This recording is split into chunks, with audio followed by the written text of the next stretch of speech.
Fala pessoal, sejam bem-vindos ao canal Vem de Química, bebê! Eu sou o professor Matheus Narras e nessa aula vamos aprender a interpretar um diagrama de fases e dele extrair o máximo de informações que for possível de uma determinada substância. O diagrama de fases é um gráfico mais aprofundado e mais elaborado que representa os estados físicos de um determinado material de acordo com a pressão e com a temperatura que ele está submetido. Se você ainda não se inscreveu no meu canal, aproveita, se inscreva agora, curta o vídeo, compartilhe com seus amigos e antes da aula, roda a vinheta!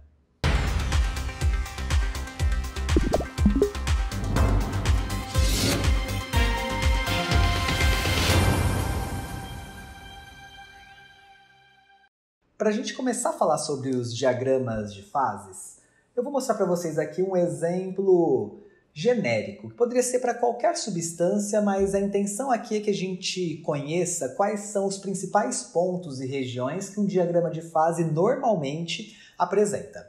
Então vejam que aqui a gente tem um gráfico que mede pressão no eixo Y por temperatura no eixo X. Os diagramas de fases normalmente são representados dessa forma.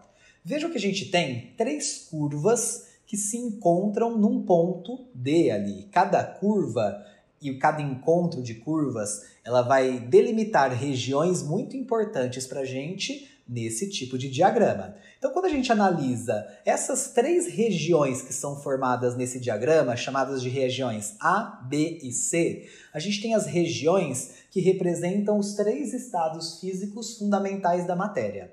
As curvas a região que fica à esquerda das curvas, que ali está representada pela letra C, seria a região do estado físico sólido. A região mais à direita das curvas, que é a região B, seria considerada a região do estado de vapor. E a região que fica entre as duas linhas, entre duas curvas, que no caso aqui seria a região A, representaria a região do estado líquido. Então, normalmente em um diagrama de fases, a gente tem essas três regiões. Vamos anotar? A região A, vamos colocar aqui ao lado, região A representa o estado líquido do material. A região B vai representar para a gente a região do estado de vapor, que hoje a gente vai falar que não é a mesma coisa que estado gasoso. A região C, ela está representando o estado sólido. Ok? Cada uma dessas regiões indicam, portanto, para essa substância que o diagrama está representando, em qual estado físico ela se encontra numa determinada pressão e numa determinada temperatura. A gente tem também ali um ponto D, concordam? Esse ponto D é o encontro das três curvas, ou seja, as três regiões se encontrando nesse gráfico. O ponto D, para a gente, ele vai representar o que a gente chama de ponto triplo. O ponto triplo é um ponto que apresenta uma certa pressão e uma certa temperatura que os três estados físicos coexistem. É possível, é difícil pensar nisso, a gente pensar numa mesma pressão e temperatura em que os três estados físicos daquele material existem ao mesmo tempo. Imagina uma temperatura e uma pressão em que você tem água líquida, sólida e vapor ao mesmo tempo coexistindo. Isso é possível de acontecer para substâncias, isso a gente chama de ponto triplo. Portanto, ponto triplo, vamos anotar aqui, pressão. Ele representa, o ponto triplo, a pressão e temperatura que coexistem ou existem concomitantemente os três estados físicos indicados pelas regiões A, B e C.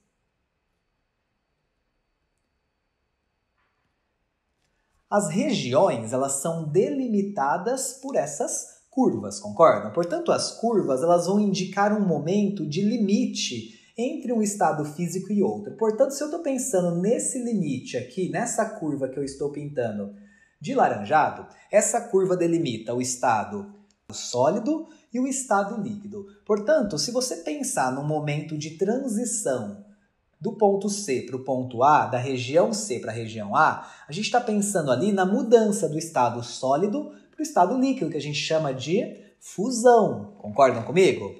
Do mesmo modo, se eu pensar no momento oposto, na situação oposta, sair do estado líquido e chegar ao estado sólido, a gente tem então a representação de um processo que a gente considera um processo de solidificação, quando eu tenho um material líquido se transformando no material sólido. Portanto, a curva que está representada em laranjado, ela vai indicar isso, os processos de fusão e os processos de solidificação. E sobre essa linha vai coexistir tanto o estado sólido quanto o estado líquido. Quando a gente pensa, por exemplo, nessa curva que eu vou pintar de amarelo, essa curva está delimitando o estado A, que é o estado líquido, e o estado B, que é o estado de vapor. A gente sabe que a mudança do estado líquido, que é A, para o estado de vapor, que é B, é chamado de vaporização ou de ebulição. Da mesma forma que do ponto B voltar para o ponto A, a gente chama isso de condensação, não é mesmo? Então essa curva em amarelo ela vai representar os pontos de ebulição e de condensação do material em diversas pressões e temperaturas. Lembrando que quando eu estou exatamente em cima dessa curva em amarelo, a gente tem os estados físicos líquido e vapor coexistindo. O mesmo aconteceria aqui com essa curva que eu vou pintar de rosa. A curva que delimita o estado sólido e o estado de vapor. O estado sólido para a gente, nesse caso aí representado pela letra C, e o estado de vapor representado pela letra B, quando eu faço as transições, tanto do sólido para o vapor quanto do vapor para o sólido, a gente tem os processos de sublimação, concordam? Sublimação ou ressublimação, que seria a volta. Nesse caso, então, a gente tem ali na linha que está pintada em rosa, os processos de sublimação, representando, portanto, pontos de sublimação que essa substância pode apresentar. Se a gente estiver numa pressão e uma temperatura que está exatamente sobre essa curva, a gente tem coexistindo o estado de vapor e o estado físico sólido. Vou mostrar para vocês na sequência um diagrama um pouco mais aprofundado, que tem mais um ponto importante para a gente salientar. Vamos aí para a sequência. Vejam que aqui eu tenho o diagrama de fases da água, tudo bem? Veja que eu tenho a região sólida, à esquerda das curvas, a líquida, a vapor, e agora eu tenho um estado ali gasoso, que muitas vezes a gente usa como sinônimo do estado de vapor, mas aqui a gente vê que não é a mesma coisa. Então o que eu tenho aqui? Qual é a diferença entre vapor e gás? Se a gente for analisar o estado líquido ele está compreendido dessa região aqui, que eu estou pintando em amarelo, até mesmo essa região aqui, beleza? Então aqui eu tenho o estado físico líquido. A minha pergunta é possível eu sair do estado de vapor e chegar no estado líquido variando apenas a pressão sobre esse material, sobre a água? É possível, concordam? Se eu pegar uma certa temperatura fixa, vamos pegar uma temperatura aqui no estado de vapor, esse ponto aqui, e eu quiser ir para o estado líquido, basta eu aumentar a pressão, não é mesmo? Que eu chego no estado líquido, sem nem variar a temperatura. Vejam que a temperatura ficou fixa nesse ponto aqui que eu vou chamar de Tx. Isso é um vapor. Vapor é um estado físico que eu consigo voltar para o estado líquido variando apenas a pressão. O gás a gente não consegue, porque pensa comigo, se eu tiver qualquer temperatura aqui do estado gasoso, vamos pegar uma temperatura aqui, temperatura Y, vamos pegar nesse ponto, eu consigo chegar no estado líquido fazendo apenas compressão, aumentando a pressão? Eu posso aumentar a pressão o quanto for, sem variar a temperatura. Eu vou chegar aqui no estado físico líquido? Eu não consigo. Para eu conseguir chegar no estado líquido, eu tenho que também variar o quê? A temperatura. Vejam, eu precisaria abaixar a temperatura, voltar no sentido aqui horizontal. Gás é um estado físico que a gente não consegue voltar para o estado líquido variando apenas a pressão. A gente também tem que variar a temperatura.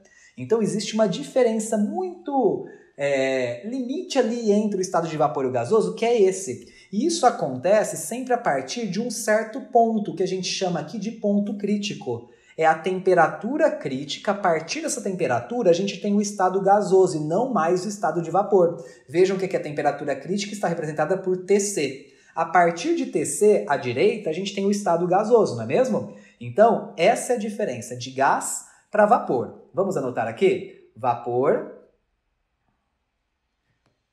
é um estado físico que pode ser, então vamos por aqui, pode se transformar em líquido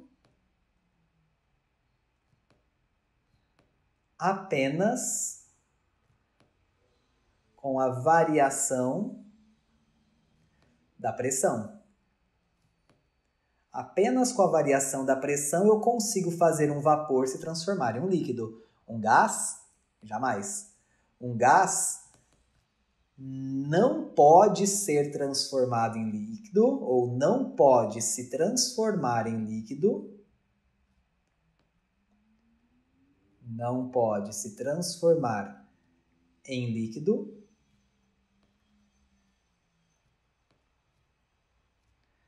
apenas com a variação de pressão.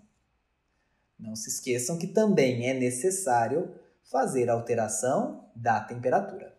Sabendo então analisar o que é um gás, o que é um vapor, quais são as regiões do estado sólido, do estado líquido e do estado de vapor, vamos analisar na sequência alguns diagramas de fase e tirar algumas informações que podem ser importantes para o nosso entendimento sobre as substâncias. Vamos aí para a sequência? Temos aqui, por exemplo, o diagrama de fases do benzeno. Vamos anotar quais são as regiões indicadas nesse gráfico? À esquerda das curvas eu tenho o estado sólido. Então aqui fica o estado sólido do benzeno. O estado líquido fica entre as curvas. E o estado de vapor à direita das curvas. Lembrando que se a gente tem um ponto crítico aqui, aqui a gente ainda tem o estado gasoso. Se eu perguntasse para vocês qual é as coordenadas do ponto triplo, vamos anotar? O ponto triplo desse material, ou seja, do benzeno, a temperatura e a pressão que o benzeno existe nos três estados físicos ao mesmo tempo é a uma pressão de 0,05 atm e a uma temperatura de 5,52 graus Celsius, concordam? Então, o ponto triplo é a 0,05 atm e a uma temperatura de 5,52 graus Celsius. Eu poderia perguntar para vocês qual é o ponto de ebulição desse material à pressão atmosférica de 1 atm. Qual é o ponto de ebulição desse material a 1 atm? A gente estudou que o ponto de ebulição é o ponto, a temperatura em que a pressão de vapor se iguala à pressão ambiente. Se a pressão ambiente é 1 atm, quando essa pressão de vapor der 1 atm, que está exatamente marcado aqui, eu estou circulando em amarelo, basta eu traçar uma linha que vai até a mudança do líquido para o vapor, afinal o líquido para o vapor é o ponto de ebulição, quando o líquido se transforma em vapor, e pegar em que temperatura que isso acontece. Isso acontece, nesse caso, a 80,1 graus Celsius. Então, eu posso dizer que o ponto de ebulição desse material a 80,1 graus Celsius se tiver uma pressão de 1 atmosfera. Poderia perguntar ainda para vocês o seguinte: qual é o estado físico desse material? Qual é o estado físico a temperatura? Então, qual é o estado físico desse material a temperatura 47 graus Celsius e 4 atm de pressão? Então vamos lá. Onde está o 4 atm de pressão e onde está a temperatura 47 graus Celsius? 4 atm de pressão deve estar por volta dessa região aqui, concordam comigo? 47 graus Celsius é uma região entre 5 e 80, 5,52 e 80. Então, vamos supor que esteja nesse ponto aqui. Se a gente for traçar esses pontos, eles vão se encontrar aonde? Lá na região líquida, concordam? Então, mais ou menos o 47 graus Celsius está aqui, mais ou menos a pressão de 4 atm por aqui, eu tenho lá indicado que esse material se encontra no estado líquido. Então, aqui eu tenho o estado líquido para esse material. Enfim, eu posso fazer vários questionamentos. Eu posso perguntar quais são as coordenadas do ponto crítico. Vejam que o ponto crítico, que está indicado lá por PC, ele é representado pela pressão de 48,3 atm, uma temperatura de 289 graus Celsius. Enfim, eu posso fazer vários questionamentos. O que eu quero mostrar na sequência para vocês é uma comparação entre o diagrama de fases da água e o diagrama de fases do CO2, para a gente tirar uma informação que foi muito importante no começo do ano, quando a gente falou de mudanças de estado físico, ponto de fusão e ebulição, e falamos que a água ela tinha um comportamento um pouco diferente do normal em relação a outras substâncias. Então vamos para a tela mostrar os dois diagramas um do lado do outro. Então temos aqui representado os dois diagramas de fases do CO2 e da água. E o foco meu nesse momento é a gente analisar a transição do estado sólido para o líquido. Como assim? Essa transição que eu vou representar em azul aqui, do estado sólido para o estado líquido, no CO2, que é a curva da esquerda, e na água, que é o gráfico da direita, tem informações muito importantes. Somente pelo fato da curva estar inclinada ou para a direita ou para a esquerda, isso vai representar algo muito importante com relação ao CO2 e à água. Como assim? Vamos supor que eu pergunte para vocês assim. O ponto de fusão do CO2 ele é maior em elevadas altitudes ou em baixas altitudes, ou elevadas pressões e baixas pressões atmosféricas? Vamos pegar duas pressões atmosféricas. Vou pegar esse ponto aqui, uma certa pressão, e vou pegar uma pressão maior. Vou pegar esse ponto aqui. Então, estou analisando na pressão 1 e na pressão 2. Lembrando que a pressão 1 é uma pressão atmosférica menor que a pressão 2, portanto, poderia ser uma região mais elevada. Qual que é o ponto de fusão desse material? Ponto de fusão é a temperatura em que ocorre a mudança do sólido para o líquido. Então, se eu traçar aqui uma reta até chegar na transição do estado sólido para o líquido, a temperatura vai bater exatamente aqui. Eu vou chamar essa temperatura de ebulição 1, que é na pressão atmosférica 1. E na pressão atmosférica 2, como que será a temperatura de ebulição? Vamos analisar? Desculpa, de fusão. Ela vai bater nesse ponto aqui, que está aqui no nosso gráfico, na temperatura T2, que deu um valor maior. Concordam? Então aqui eu tenho que o T1, a temperatura de ebulição, é menor quando a pressão é menor e a temperatura de ebulição é maior quando a pressão é maior, ok? Então aqui a gente tem um gráfico do gás carbônico. Maiores pressões atmosféricas geram maiores temperaturas de fusão. Menores pressões atmosféricas geram menores temperaturas de fusão. Vamos analisar para a água? Eu vou pegar de novo duas pressões aqui. Eu vou pegar essa pressão que eu vou chamar de P1 e vou pegar uma pressão lá em cima que eu vou chamar de P2. De novo, a pressão 1 ela é menor que a pressão 2. Vamos analisar o ponto de fusão, a transição do estado sólido para o líquido da água agora? Então vamos pegar aqui, vamos supor que está batendo bem nesse ponto aqui. Então vou chamar aqui de temperatura 1. Vamos analisar a temperatura 2, que é a temperatura de ebulição na pressão atmosférica 2. Ela vai bater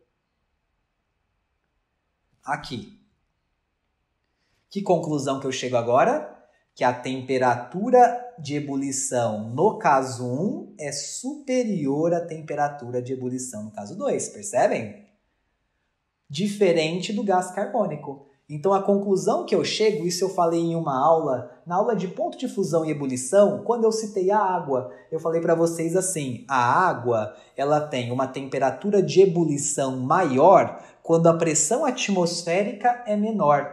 Ou seja, à medida que você vai subindo, cada vez a altitude elevando, vai diminuindo mais a pressão atmosférica. Porém, o ponto de fusão da água vai aumentando. E a explicação está aqui no diagrama de fases. Então, o diagrama ele te traz muitas informações que são relevantes. Vamos anotar isso que eu acabei de falar? Então, conclusão que eu tiro. O gás carbônico, então, primeira conclusão desse gráfico, CO2 apresenta maior ponto de fusão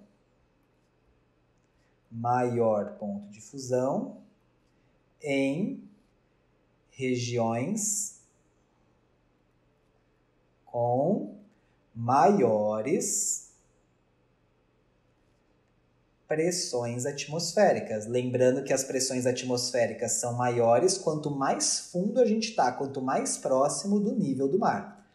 Já a água apresenta maior ponto de fusão em regiões com menores pressões atmosféricas.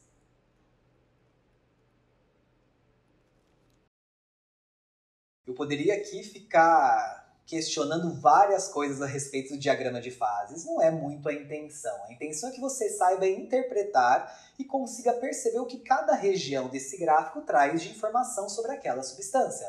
Lembrando que o diagrama de fases ele relaciona pressão por temperatura. Então, numa determinada pressão e numa determinada temperatura, você consegue descobrir qual é o estado físico daquele material, você consegue descobrir por uma certa pressão atmosférica qual é o ponto de fusão, o ponto de ebulição, o ponto de sublimação daquele material. Você consegue inclusive perceber que existem alguns materiais que nem existem, por exemplo, no estado líquido, a temperatura ambiente, na pressão que a gente vive, porque a curva está acima disso, a região está acima. Então a gente tira muitas informações importantes, como o que eu acabei de mostrar para vocês, que a água e o gás carbônico têm comportamentos diferentes à medida que a gente vai subindo ou descendo as altitudes com relação ao ponto de fusão. Ao ponto de ebulição não, porque as curvas têm o mesmo comportamento, mas o ponto de fusão sim.